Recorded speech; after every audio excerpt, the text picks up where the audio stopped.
Hello students, मैं उदय सिंह एक बार फिर से आपके साथ हाजिर हूँ अपना नया टॉपिक लेकर। और आज मैं आपको पढ़ाने वाला हूँ अभिसमय के बारे में। किसके बारे में? अभिसमय के बारे में। हम पढ़ रहे हैं किसका? ब्रिटेन का संविधान।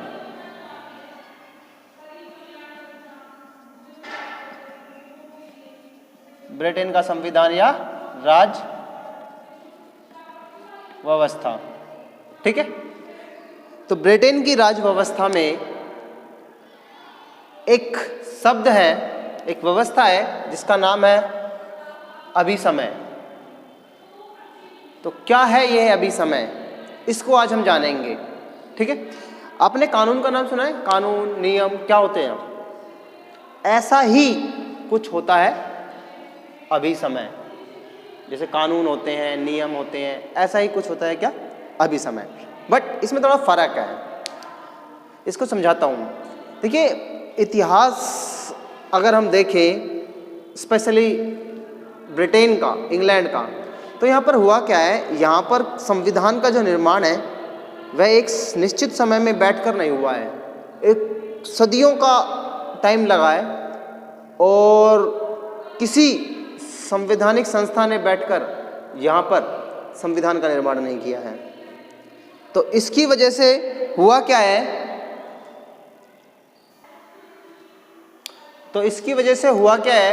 कि इंग्लैंड में जो कानूनों की जो व्याख्या हुई है या कानूनों की जो व्यवस्था हुई है या कानूनों की जो स्थापना हुई है, वो कई बार सिर्फ प्रथा के रूप में हो गई है। प्रथा मतलब कोई ऐसी चीज़ जिसे एक बार फॉलो करना स्टार्ट करा और फिर उसे फॉलो ही करते गए और वो प्रथा बन गई। मतलब इस काम को हम करते हैं तो ये काम बार बार करा जा रहा है और सदियों बार बार कई सालों तक किया जा रहा है, तो वह कई बार प्रथा बन जाती है।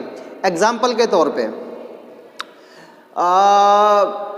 जो इंग्लैंड में, ब्रिटेन में जो प्रधानमंत्री है, प्रधानमंत्री का जो पद है वो प्रथा का ही एक उदाहरण है। प्रथा की वजह से ही वो आज प्रधानमंत्री का पद बना हुआ है। हुआ ये था कि जो एक टाइम पे आने के बाद ब्रिटेन का सम्राट मंत्रिमंडल की बैठकों में इंटरेस्ट नहीं लेता था। क्यों? क्योंकि उसे इंग्लिश नहीं आती थी और उसे इंग्लैंड की राजनीति से कोई मतलब भी नहीं था। तो उस स्थिति में उसने क्या काम करा, राजा ने? उस स्थिति में उसने एक वरिष्ठ मंत्री जिसका नाम सर रॉबर्ट वॉलपॉल था, उसको सारा काम सौंप दिया कि तुम ये मंत्रिमंडल की बैठक वगैरह देखा करो। और वो रॉबर्ट वॉलपॉल सभी मंत्रियों में एक प्रकार से प्रधान की श्रेणी में था और वह उस दिन से मंत्रिमंडल की बैठकों को देखने लगा, संभालने लगा और उनकी अध्यक्षता करने लगा। तो ये प्रथा तभी से पड़ गई है कि प्रधानमंत्री मंत्रिमंडलों की बैठकों की अध्यक्षता करता है और उनका बैठकों का संचालन करता है, राजा नहीं करता है। तो ये जो व्यवस्था है आज कि मंत्रिमंडल की जो जितनी भी बैठकें होती हैं, जितने भी मंत्री होते हैं, उन सब की अगर कहीं बैठक होती है तो उन बैठकों की अध्यक्षता करता है प्रधानमंत्री। तो ये प्रथा तब पड़ी पहली बार जब sir Robert Walpole as a minister, as a मंत्री, और उस मंत्री परिषद को या मंत्रिमंडल की अध्यक्षता करने के लिए आगे आए। किसकी अनुपस्थिति में? सम्राट की अनुपस्थिति में। तभी से ये प्रधानमंत्री का पद बना हुआ है, यानी कि मंत्रियों में से एक जो प्रधान होगा उसको प्रधानमंत्री कहेंगे। तो ये प्रथा वहां से स्टार्ट हुई, इंग्लैंड से, प्रधानमंत्री के पद की और प्रधानमंत्री द्वारा मंत्रिमंडल की अध्यक्षता करने की प्रथा वहां से शुरू हुई, उस टाइम से शुरू हुई और इसे आज फॉलो करते जा रहे हैं। और आज ये इस प्रकार से फॉलो हो रही है कि ये एक प्रकार से नियम बन गया है, एक कानून बन गया है। लेकिन ये है क्या? अभिसमय है ये। क्यों? क्योंकि अभिसमय का अर्थ ही यही है कि वे प्रथाएं जो समय के साथ उपयोगी साबित हुई, और जिनको हमने अडॉप्ट कर लिया, अपना लिया और जिन्हें हम आज भी मानते हैं, वो सब क्या है?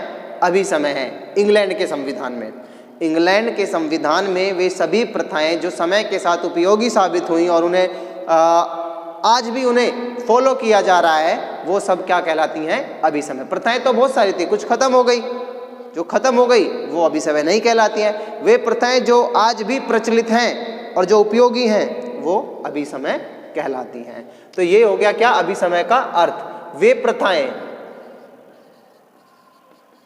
वे प्रथाएं जो उपयोगी हैं और आज भी प्रचलित है।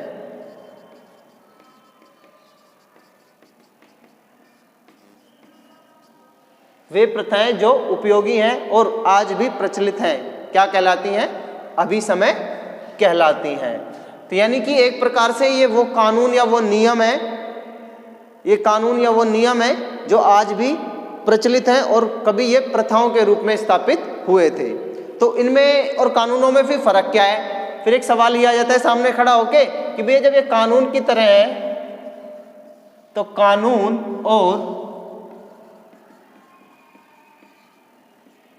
और अभी समय में क्या कोई अंतर भी है या एक ही बात है दोनों का? नहीं, बिल्कुल अंतर है। क्यों नहीं है अंतर?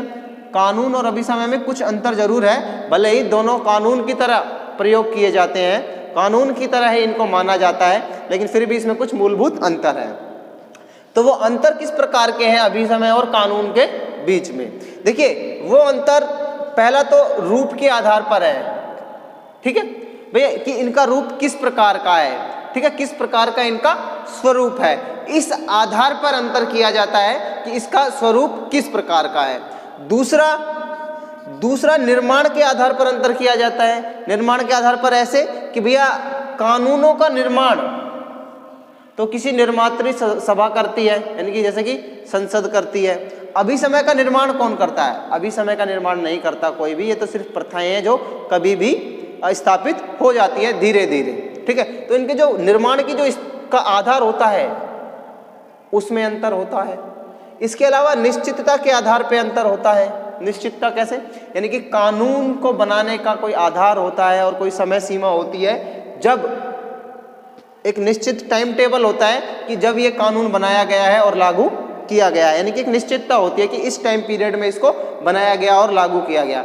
लेकिन अभी समय एक प्रथा होती है जो धीरे धीरे डेवलप होती है और स्थापित होती जाती है। इसका कोई टाइम पीरियड निश्चित नहीं किया जा सकता कि ये सब कब बनाया गया था और कब लागू किया गया था, यानी कि इनमें निश्चितता का अभाव होता है अभी समय में, और कानूनों में निश्चितता का अभाव नहीं होता है। स्वीकृति के आधार पर देखिए, कानूनों के पीछे मान्यता होती है, अगर आप उन्हें नहीं मानोगे तो उन्हें ना मानने के आधार पर आपको दंड मिलेगा। कानूनों को अगर आप नहीं मानोगे, उनको आप नहीं मानोगे, उनको स्वीकार नहीं करोगे तो आपको दंड मिलेगा। लेकिन अभी समय कुछ इस प्रकार की चीज़ें होती हैं जिनके पीछे कानून की शक्ति कई बार नहीं होती है, और उन्हें यदि आप मानने से इनकार कर दें उन प्रथाओं को या उन अभिसमयों को, तो आपको दंड देने का प्रावधान भी कई बार नहीं होता है। तो ये इसके मूल अंतर होते हैं, किसमें? कानून और अभिसमय में। तो ये इंग्लैंड में ही पाए जाते हैं अभिसमय प्रथाओं के रूप में, ठीक है। लेकिन प्रथाएं हर देश में पाई जाती हैं, प्रथाएं हर देश में पाई जाती हैं, कोई छोटी कोई बड़ी, और कई जगह प्रथाएं टूटती भी रहती हैं। लेकिन इंग्लैंड में एक ऐसा कंजर्वेटिव देश है, कंजर्वेटिव यानी कि अनुदारवादी कंजर्वेटिव वो देश होते हैं जो अपनी मूल परंपराओं में चेंजेस नहीं करना चाहते। यानी कि इंग्लैंड के ज़्यादातर जो लोग हैं ब्रिटेन के, वो कंजर्वेटिव किस्म के हैं, उदारवादी होते हैं जो थोड़ी बहुत चेंजेस होती रहती है उसे एक्सेप्ट करते रहते हैं। अनुदारवादी बिल्कुल भी चेंजेस पसंद नहीं करते। वो इस प्रकार के रूढ़िवादी होते हैं। रूढ़िवादी वो उन व्यक्तियों को कहते हैं जो अपनी स्थिति में बिल्कुल भी परिवर्तन नहीं चाहते, चाहे उनका वो धर्म हो, चाहे उनकी राजनीति हो या अन्य कोई स्थिति हो, उसमें बिल्कुल भी परिवर्तन वो पसंद नहीं करते हैं। तो इंग्लैंड के देश लोग रूढ़िवादी हैं, वो अपनी प्रथाओं में बिल्कुल भी परिवर्तन नहीं करने देना चाहते हैं। उनकी जो प्रथाएं हैं वो चली रहती हैं, और वहाँ पर किसी भी प्रथा को ख़त्म करना या तोड़ना बहुत आसान नहीं होता है, बहुत मुश्किल कार्य होता है। लेकिन इंडिया जैसे देश में या अन्य कई देशों में जो उदारवादी देश होते हैं, उनमें आसानी से किसी प्रथा को तोड़ा जा सकता है, लेकिन प्रथा होती सब में है। फॉर एग्जाम्पल, भारत में जो राष्ट्रपति होता है वो कितनी बार इलेक्शन लड़ सकता है, इसके लिए कोई कानून नहीं है, कितनी बार इलेक्शन लड़ने। लेकिन अमूमन ये प्रथा हो गई है कि राष्ट्रपति 2 बार से ज़्यादा इलेक्शन नहीं लड़ता भारत में, नहीं रहता पद पर। और इकलौते राजेंद्र प्रसाद हैं जो 2 बार राष्ट्रपति रहे थे, उसके अलावा कोई भी राष्ट्रपति 2 बार पद पर नहीं रहा है। तो ये एक प्रकार से प्रथा सी है, लेकिन ये सिर्फ एक प्रथा है, कानून नहीं है। इसे तोड़ा भी जा सकता है भारत में कि राष्ट्रपति 2 बार 3 बार भी कोई बन जाए, लेकिन अभी तक ऐसा नहीं हुआ है। ठीक है, तो ये सिर्फ क्या है, एक प्रथा है, ये कोई कानून नहीं है। तो इंडिया में ऐसे कानून, ऐसी प्रथाएं तोड़ी जा सकती है क्योंकि इंडिया के लोग कंजर्वेटिव नहीं हैं। इंग्लैंड में इस प्रकार की प्रथाओं को तोड़ना सही नहीं माना जाता और वहाँ के लोग बगावती किस्म के तेवर अपना लेते हैं अगर इस प्रकार की कोई प्रथाएं टूटती हैं तो। ठीक है, तो ये था आपका अभी समय और कानून। आई होप आपको समझ में आया होगा। तो आज के लिए बस इतना ही। Thank you.